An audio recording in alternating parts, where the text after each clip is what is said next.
Samsung हर साल अपना best flagship S series phone launch करता है with the 3 segment. The top one is the ultra series, second one is the plus series and third one is normal S series. Then इसी के 9 महीने के बाद with genetics of S series launch होता है fan addition.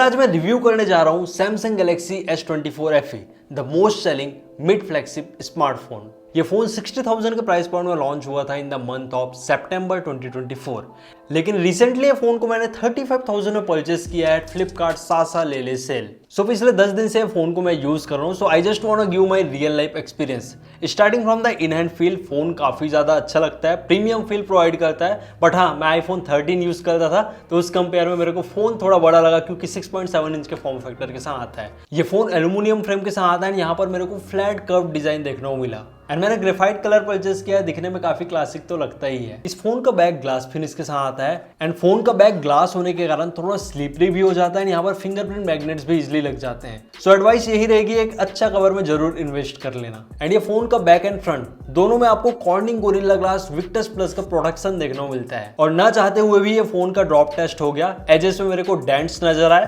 But हाँ display safe था यार। बाय द वे ये फोन IP68 रेटिंग के साथ आता है, that means water and dust resistant. And आप ये फोन को 1.5 मीटर तक के गहराई में ले जा सकते हैं फॉर द 30 मिनट। बट कोई भी ब्रांड IP रेटिंग का बिल्कुल भी वारंटी प्रोवाइड नहीं करता। फोन के राइट साइड में आपको पावर बटन देखने को मिलता है with the volume rocker button. और हाँ, ये फोन में स्टीरियो स्पीकर दिया हुआ है with Dolby Atmos support. And top में आपको सिम ट्रे देखने को मिलता है। एंड ये फोन में 2 फिजिकल सिम कार्ड के साथ साथ ई सिम भी सपोर्टेबल है। एंड बॉटम वाले पोर्शन में USB Type-C का पोर्ट दिया हुआ है। And I just want to clear it out, अगर आप 128GB वेरिएंट लेते हैं तो वहां पर आपको UFS 3.1 का सपोर्ट देखने को मिलता है एंड 256GB वेरिएंट में आपको UFS 4 का सपोर्ट देखने को मिलेगा। And in terms of connectivity यहाँ पर आपको 17 5G बैंड्स देखने को मिलता है। VoNR सपोर्टेड है, Wi-Fi 6E है and Bluetooth version is 5.3। By the way Samsung का फोन है तो यहाँ पर NFC का सपोर्ट तो रहता ही है for the contact lens payment. And ये फोन 6.7 इंच के फॉर्म फैक्टर के होने के बावजूद ओनली 213 ग्राम का है। That is really impressive. एक चीज जो सैमसंग कभी भी कंप्रोमाइज नहीं करता, that is it's display. And ये फोन में 6.7 इंच का डायनेमिक एमोलेड 2x डिस्प्ले देखने को मिलता है with 88% screen to body ratio. And resolution है वही 1080x2340 पिक्सल्स। एंड 24 FE का पीक ब्राइटनेस भी इंप्रूव्ड है comparing with the previous generation. यहाँ पर 1950 का पीक ब्राइटनेस देखने को मिलता है, जो यूजुअली आप HDR कंटेंट में ज्यादा फील कर पाएंगे। एंड यहाँ पर वाइड वाइन L1 भी सपोर्टेड है, सो आप नेटफ्लिक्स हो या यूट्यूब दोनों में HDR कंटेंट इजिली एंजॉय कर पाएंगे। अब देखो यार, एमोलेड डिस्प्ले है तो इसका कोई कंपैरिजन तो रहता ही नहीं है। एकदम झकास डिस्प्ले है। मैंने यहाँ पर कंटेंट कंज्यूम किया, मूवीज देखे, HDR कंटेंट भी देखे एंड मैं अपना डे टू डे टास्क में भी यूज किया, तो display is really top notch. And आपका एक्सपीरियंस और भी अच्छा हो जाता है with the 120 hertz adaptive refresh rate. And yes यार, ये फोन की स्पीकर्स भी काफी अच्छे हैं, डॉल्बी एटमॉस के ट्यूनिंग के साथ आता है। एंड यहाँ पर मैंने मूवीज वगैरह देखे, म्यूजिक लिसन किए, इट फील्स गुड।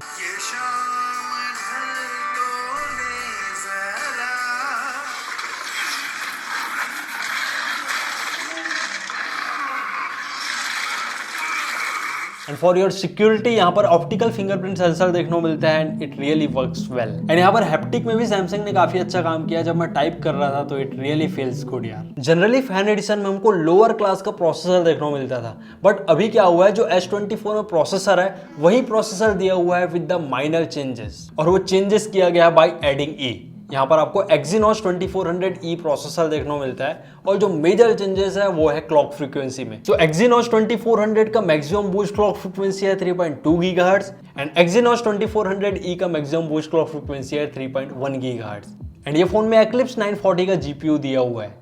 और परफॉर्मेंस के बाद चल ही रही है तो यहाँ पर हम बेंचमार्क डिस्कस कर लेते हैं। अंतुतु में 16,42,000 के आसपास मेरे को स्कोर देखने को मिला, that is decent as per Exynos 2400E processor. And यहाँ पर मैंने वाइल्ड लाइफ का स्ट्रेस टेस्ट भी किया, 42% का स्टेबिलिटी देखने को मिला। सो ये थोड़ा और अच्छा हो सकता था। एंड यहाँ पर मैंने टेम्परेचर मॉनिटरिंग भी किया।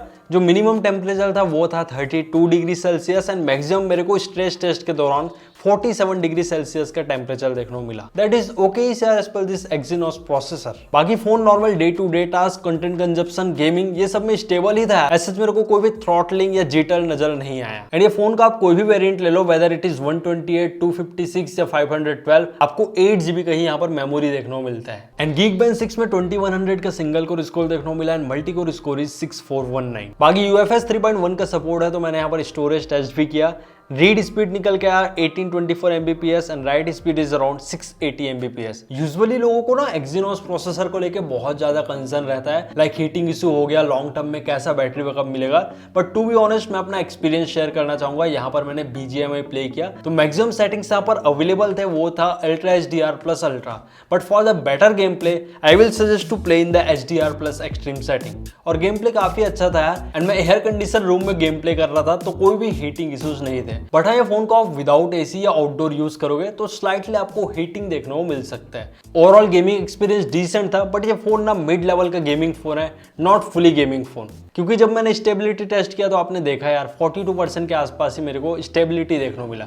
वही जो फुली गेमिंग फोन रहता है वहां पर हो सकता है आपको बेटर स्टेबिलिटी देखने को मिले इन 3D Mark 10 benchmarks. And generally मैं आउटडोर में कैमरा यूज कर रहा था तो मेरे को थोड़ा हीटिंग देखने को मिला। एंड ये सभी फोन के साथ होता है, जनरली हम 4K या हायर रिजोल्यूशन में वीडियो शूट करते हैं तो हीटिंग होता ही है। ये फोन में आउट ऑफ द बॉक्स हमको Android 14 एंड One UI 6 का सपोर्ट देखने को मिल रहा था, बट रिसेंटली मैंने अपडेट किया to the One UI 7 and Android 15। और लोग फ्लेक्सिब फोन क्यों लेते हैं यार? For the updates and better security patch. And to be honest अगर स्मार्टफोन में देखा जाए तो Galaxy AI ही मेरे को बेस्ट लगा, क्योंकि यहाँ पर आपको न्यूमरस AI फीचर्स देखने को मिलता है विद द One UI 7। एक एक करके मैं आपको बता देता हूँ, लाइक कॉल असिस्ट देखने को मिलता है जिससे आप रियल टाइम में ट्रांसलेट कर पाएंगे।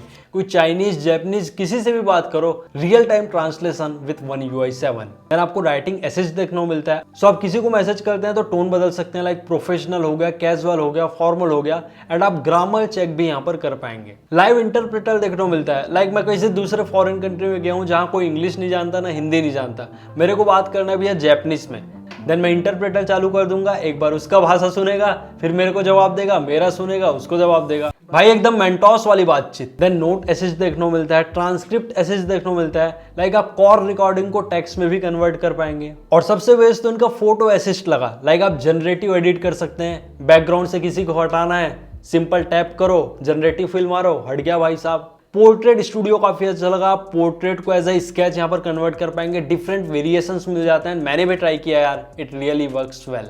एंड इसका जनरेटिव फिल काफी अच्छे से वर्क किया, लाइक आपका ही फोटो आप प्लेसमेंट चेंज करना चाहते हैं सो वो वाले जगह में ना एकदम अच्छे से यहाँ पर फिल कर देता है। एंड भाई सैमसंग का most hyped Galaxy AI feature that is circle to search, एकदम काम का चीज लगा यार। एंड One UI 7 का एक्सपीरियंस काफी अच्छा लगा, एकदम क्लीन एंड क्लियर इंटरफेस देखने को मिलता है, कोई एड्स, ब्लॉटवेयर वगैरह नहीं रहते। एंड जो एनिमेशंस है वो भी काफी अच्छा है। और भाई 120 हर्ट्ज के रिफ्रेश रेट के साथ One UI का एक्सपीरियंस और भी अच्छा हो जाता है। जब एप्स ओपन होते हैं तो एकदम स्मूथली ओपन होते हैं एंड या it really looks cool. The most important part of any smartphone जो है camera. Samsung Galaxy S24 FE में आपको ट्रिपल कैमरा सेटअप देखने को मिलता है। 50 मेगापिक्सल का प्राइमरी कैमरा है, 8 मेगापिक्सल का 3x टेलीफोटो कैमरा देखने को मिलता है एंड 12 मेगापिक्सल का wide angle camera. So first यहाँ पर आप देख पा रहे होंगे वो प्राइमरी कैमरा के फोटोज हैं, अलग अलग कंडीशन में मैंने फोटोज क्लिक किए हैं।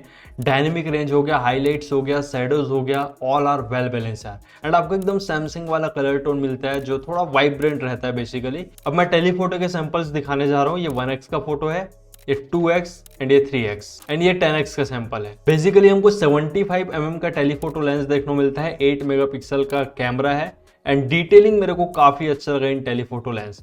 इवन 3x में आप प्रॉपर यहाँ पर जो लिखा हुआ है वो पढ़ पा रहे होंगे। एंड अगेन मैं आपको 1x, 2x एंड 3x का डिफरेंस दिखाना चाहूंगा। एंड आप टेलीफोटो लेंस को एज अ मैक्रो लेंस भी यूज कर सकते हैं, क्योंकि 1x में हमको कुछ ऐसा सैंपल देखने को मिलता है, 2x में ऐसा। एंड जब आप टेलीफोटो लेंस यूज करते हैं तो डिटेल्स काफी अच्छे नजर आते हैं। एंड ये है सैमसंग गैलेक्सी S24 FE के पोर्ट्रेट्स, काफी अच्छे रिजल्ट्स प्रोवाइड कर रहे हैं। और सैमसंग थोड़ा वाइब्रेंट टोन तो प्रोवाइड करता ही है। ये 1x में लिया हुआ पोर्ट्रेट है, ये 2x एंड ये 3x। Again I just want to repeat, ये 1x फिर 2x फिर 3x। एंड यहाँ पर जो बोके वगैरह बन रहा है वो भी एकदम प्रॉपर है, जस्ट लाइक कैमरा। बाकी ये कुछ अल्ट्रा वाइड कैमरा के सैंपल है। 10 मेगापिक्सल का कैमरा था with 13 mm of focal length. Ultra wide camera के फोटोज मेरे को उतना भी अच्छे नहीं लगे, इट्स जस्ट डिसेंट, क्योंकि यहाँ पर ना नॉइस मेरे को देखना मिला और जो कलर्स है वो ज़्यादा ही वाइब्रेंट हो जा रहे थे। एंड लिटरली भाई सैमसंग को नाइट मोड में थोड़ा और काम करना था। ये कुछ नाइट मोड के सैंपल्स है, उतने भी सेटिस्फैक्टरी रिजल्ट देखने को नहीं मिले।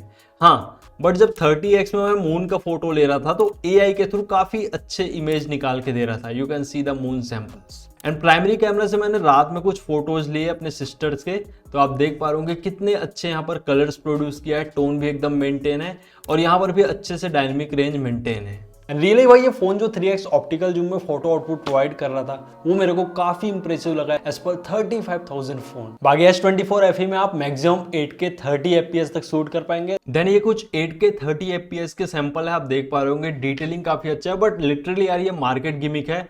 उतना भी हमको 8K जैसा क्वालिटी नहीं मिला और यहाँ पर 4x एंड 5x का जूम था, उतना भी डिटेल्स नजर नहीं आए। बट 4K में आप मैक्सिमम 60 FPS तक शूट कर पाएंगे। Optical image stabilisation is supported here. बाकी ये है 4K 60 FPS का वीडियो सैंपल, काफी अच्छा लग रहा है। यहाँ पर भी हमको जूम देखने को मिल जाता है, बट ट्रांजिशन एकदम ही बेकार था यार। It should be more smooth, brand को काम करना चाहिए। एंड ये कुछ मैंने 4K 60 में नाइट में वीडियो लिया था, यू कैन सी देयर काफी अच्छे से बैलेंसिंग हो रही है। यहाँ पर भी मैंने 2x का जूम किया, देन 3x और देन 10x। एंड भाई ये फोन में जो वीडियो आउटपुट मिल रहा था इन 4K 60 FPS, मैं तो देख के बिल्कुल हैरान ही हो गया फ्रॉम द वीडियो आउटपुट। लेकिन अगर आप डिफरेंट लेंसेज के साथ वीडियो शूट करना चाहते हैं, लाइक टेलीफोटो लेंस हो गया, अल्ट्रा वाइड लेंस हो गया, देन आपको 4K 60 से 4K 30 में स्विच करना पड़ेगा, तभी आप कर पाएंगे। And no doubt full HD 30 and full HD 60 दोनों में सभी लेंसेज सपोर्टेबल है। बाकी ये फोन में डिफरेंट फंक्शंस अवेलेबल है, like pro photo mode, pro video mode, night mode, food mode. And यहाँ पर स्लो मोशन का भी फीचर दिया हुआ है। मैक्सिमम आप 4K 120 FPS में स्लो मोशन ले पाएंगे। एंड आप नॉर्मल वीडियो को भी as a slow motion convert कर पाएंगे। यहाँ पर AI से फ्रेम जनरेट हो जाता है। Simply you have to tap the screen and save the video. Then ये जो AI से स्लो मोशन जनरेट होता है उसका सैंपल है। हमने नॉर्मल 4K 30 FPS को यहाँ पर स्लो मोशन में कन्वर्ट किया था। देख पा रहे होंगे कितना स्मूथ है। बाकी वीडियो लेते वक्त आप सुपर स्टडी मोड भी यूज कर सकते हैं। वहां पर एकदम आपको झकास लेवल के स्टेबलाइजेशन देखने को मिलता है, just like action mode. And यहाँ पर डुअल रिकॉर्डिंग का भी फीचर्स अवेलेबल है। आप अपने हिसाब से लेंस सिलेक्ट कर पाएंगे भाई कि अल्ट्रा वाइड रखना चाहते हैं प्राइमरी और सेकेंडरी आप नॉर्मल टेलीफोटो रखना चाहते हैं, तो ये फीचर मेरे को काफी अच्छा लगा टू बी ऑनेस्ट। बाकी 10 मेगापिक्सल का यहाँ पर सेल्फी कैमरा देखने को मिलता है। एंड भाई 10 मेगापिक्सल का सेल्फी कैमरा तो एकदम कमाल ही कर दिया, खतरनाक लेवल का आउटपुट देखने को मिल रहा था। f2.4 का अपर्चर है, बट पर्सनली भाई मेरे को सैमसंग के टोन्स काफी अच्छे लगते हैं in the selfie camera. You can see there बिल्कुल भी यहाँ पर रंग भेद नहीं करता, जस्ट लाइक आईफोन। सभी में डिटेल्स काफी अच्छे हैं और यहाँ पर हम वाइड वाला भी लिए तो काफी अच्छा यहाँ पर आउटपुट देखने को मिला। बाकी ये नाइट सेल्फी का आउटपुट है, यहाँ पर देख पा रहे होंगे all the things are well balanced. And यहाँ पर भी आप 4K 60 तक मैक्स वीडियो रिकॉर्डिंग कर पाएंगे। Alright guys, this is the front camera quality of Samsung Galaxy S24 FE. The sun is down currently. Yeah, it's working good. And Samsung really improve the battery of FE series, यहाँ पर 4700 mAh का battery देखने को मिलता है। And यहाँ पर जब मैंने बैटरी टेस्ट किया तो 75% ब्राइटनेस रख दिया था, वॉल्यूम 50% में था और मैंने यूट्यूब में मूवी स्टार्ट किया। ऑन दैट बेसिस आपको आराम से 9 आवर्स का कंटिन्यूअस प्लेबैक टाइम मिल जाएगा। एंड आप मिक्स यूजर हैं तो आप आराम से 13 से 15 घंटे का बैकअप यहाँ पर एक्सपेक्ट कर सकते हैं। बट हाँ, अगर आप कंटिन्यूअसली गेमिंग वगैरह करते हैं तो आप ज्यादा बैटरी बैकअप एक्सपेक्ट मत करो, ओनली 4 to 5 आवर्स, क्योंकि जब हम गेमिंग करते हैं तो कहीं ना कहीं कंजप्शन यहाँ पर बढ़ जाता है। 25 वॉट का यहाँ पर वायर्ड चार्जर सपोर्टेबल है, हालांकि सैमसंग इसको फास्ट चार्जर बोलता है। 15 वॉट का यहाँ पर वायरलेस चार्जिंग सपोर्टेबल है, QC2 सर्टिफाइड है। एंड ये फोन में आपको रिवर्स वायरलेस चार्जिंग का भी सपोर्ट देखने को मिलता है। सिंपली आपको सेटिंग में जाके वायरलेस पावर शेयरिंग को ऑन करना होगा। And this feature really works well यार, मैंने अपने आईफोन को भी यहाँ से चार्ज करके देखा। And note that reverse wireless charging में सिर्फ 4.5 वॉट तक का ही आउटपुट सपोर्टेबल है। और भाई ज्यादा देगा तो फोन का ही बैटरी पूरा ड्रेन आउट हो जाएगा। दैट मीन्स ये फोन को चार्ज करने के लिए नहीं है, आपके वियरेबल्स को चार्ज करने के लिए दिया गया है। एंड सबसे बेस्ट थिंग यहाँ पर जो जेमिनाई का इंटीग्रेशन देखने को मिलता है with the Samsung Galaxy S24 FE, ये मेरे को one of the best AI feature लगा यार। जेमिनाई से ही पूछ लेते हैं। Hello Gemini. Hello, how can I help you tonight? Hindi में बात करो। नमस्ते, मैं आपकी कैसे मदद कर सकती हूँ? हमारे ऑडियंस चैनल को सब्सक्राइब नहीं करते यार, उनके लिए एक शायरी बोल दो ताकि वो थोड़ा इंप्रेस हो जाए। जरूर, उन लोगों के लिए जो अभी तक आपके चैनल से जुड़ नहीं पाए हैं, ये शायरी उन्हें शायद प्रेरित करे। तो भाई यहाँ पर वॉइस असिस्टेंट का आपको एकदम प्रीमियम सब्सक्रिप्शन देखने को मिलता है। लाइक चैट जीपीटी वगैरह में क्या होता है, हम 4-5 मिनट बात करते हैं, फिर प्रीमियम मेंबरशिप लेने को बोलता है। लेकिन यहाँ पर ऐसा नहीं है, इट इज कम्प्लीटली फ्री। अब ये कब तक फ्री रहेगा ये हमको भी नहीं पता भाई। So this is all about the Samsung Galaxy S24 FE। Overall 35,000 के हिसाब से फोन मेरे को काफी अच्छा लगा यार। जो गैलेक्सी AI का इंटीग्रेशन है, इतना अच्छा कैमरा है, 4K 60 FPS तक शूट कर पाते हैं, टेलीफोटो लेंस देखने को मिलता है विद 3x ऑप्टिकल जूम, जो कलर टोन्स है, सैचुरेशन है, डायनेमिक रेंज है, वो ओवरऑल काफी अच्छा लगा। एंड 120 हर्ट्ज रिफ्रेश रेट के मिश्रण के साथ जो डायनेमिक एमोलेड डिस्प्ले एक्सपीरियंस है, वो भी रियली आपको इंप्रेस करने वाला है। एंड एक्सिनोस का प्रोसेसर भी डिसेंट ही वर्क कर रहा था भाई, सच कोई मेजर हीटिंग देखने को नहीं मिला इन दिस न्यू सेगमेंट। और हाँ, 60,000 के आसपास जब फोन लॉन्च हुआ था तो वो बजट में उतने आसानी से फिट नहीं हो रहा था, बट 35,000 के बजट में clear yes to the Samsung Galaxy S24 FE। So दोस्तों, अगर आपको सैमसंग गैलेक्सी S24 FE का रिव्यू अच्छा लगा हो तो वीडियो को जरूर लाइक कर देना, साथ ही चैनल में न हो तो चैनल को सब्सक्राइब। मिलते हैं नेक्स्ट अमेजिंग रिव्यू के साथ। Till then take care and very goodbye to all of you. It was always me versus me. It was never me versus you. Misunderstood. Get up, had to beat those odds. Got up and I beat those odds. It's understood. It was always me versus me. It was never me versus you. And now I'm good. Wake up and I do my part. Wake up and I do my job. Just how I should. It was always me versus me.